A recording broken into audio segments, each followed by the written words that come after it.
Hi guys, welcome to my channel. आज मैं आपके साथ शेयर करने वाली हूँ एकदम रेस्टोरेंट जैसा पनीर टिक्का बनाने की रेसिपी, जिसे आप अपने घर पर आसानी से बना सकते हैं। इसके लिए कोई तंदूर नहीं चाहिए, एकदम सिंपल सी रेसिपी होगी। लेकिन इससे पहले कि हम शुरू करें, अगर आपने अब तक सब्सक्राइब नहीं किया है मेरे चैनल को तो ज़रूर सब्सक्राइब कीजिए और नोटिफिकेशन बेल ज़रूर प्रेस कर दीजिए ताकि आपको आने वाली वीडियोस देखने को मिलती रहे। तो चलिए शुरू करते हैं। सबसे पहले हम लेंगे 300 ग्राम्स पनीर और अब हम इस पनीर को कट करेंगे क्यूब्स में, यानी कि चौकोर हिस्सों में। ज़्यादा छोटा कट करने की ज़रूरत नहीं है, थोड़े से बड़े पीसेस होंगे तो वही पनीर टिक्का में अच्छे लगेंगे।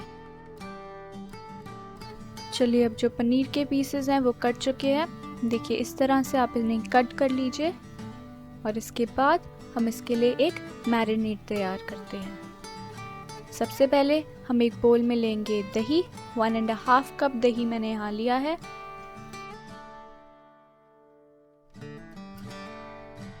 इसमें हम डालेंगे नमक, half teaspoon red chilli powder, half teaspoon हल्दी पाउडर, हाफ टी स्पून जीरा पाउडर, हाफ टी स्पून धनिया पाउडर और हाफ टी स्पून गरम मसाला।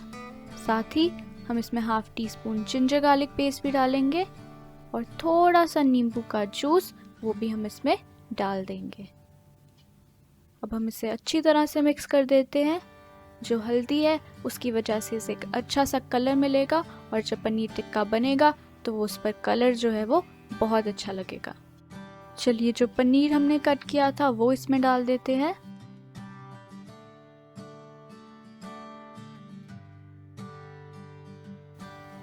और अब हम इसे अच्छी तरह से मिक्स कर लेंगे। ध्यान रखिए कि जो पनीर है वो कभी कभी मिक्स करते हुए टूट जाता है, इसलिए आप इसे ध्यान से मिक्स करें। बस इसे अब हमें मैरिनेट होने देना है करीब 10 से 15 मिनट तक। उससे ज़्यादा मैरिनेट करने की ज़रूरत नहीं है। यहाँ पर मैंने लिए हैं कुछ वेजिटेबल्स। मेरे पास यहाँ पर अनियंस हैं, इन्हें भी मैंने क्यूब में कट किया है। थोड़ा सा साइज़ उतना ही रखिए जितना आपने पनीर काटा है, उससे बहुत ज़्यादा छोटा नहीं होना चाहिए। इसी तरह मैंने यहाँ पर ग्रीन कैप्सिकम ली है और साथ ही रेड कैप्सिकम भी ली है। अगर आपके पास रेड कैप्सिकम नहीं है तो आप इसकी जगह टमाटर यूज़ कर सकते हैं।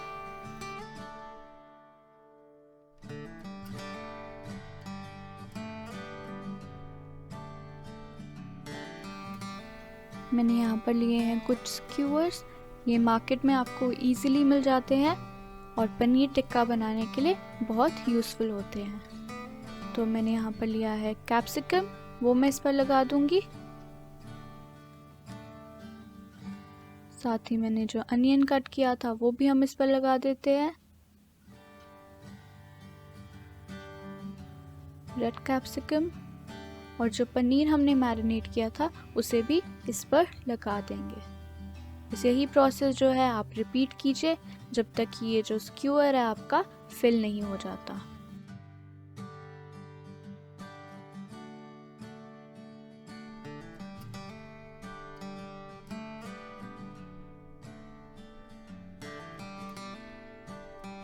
देखिए, रेडी हो चुका है।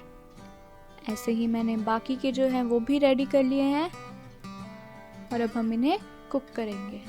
इसके लिए हम लेंगे यहाँ पर पैन। मैंने यहाँ पर ग्रिल पैन लिया है और इस पर मैं थोड़ा सा बटर लगा रही हूँ। आप चाहें तो ऑयल या फिर घी भी लगा सकते हैं, और अगर आप नॉर्मल तवा यूज़ करना चाहते हैं तो आप वो भी यूज़ कर सकते हैं। इस पनीर टिक्का जो है वो इस पर रख दीजिए। अब हम इन्हें पकाएंगे जब तक इन पर अच्छे से ग्रिल मार्क्स नहीं आ जाते, और बीच बीच में बटर इस पर लगाते रहिए ताकि ये अच्छे से कुक होता रहे।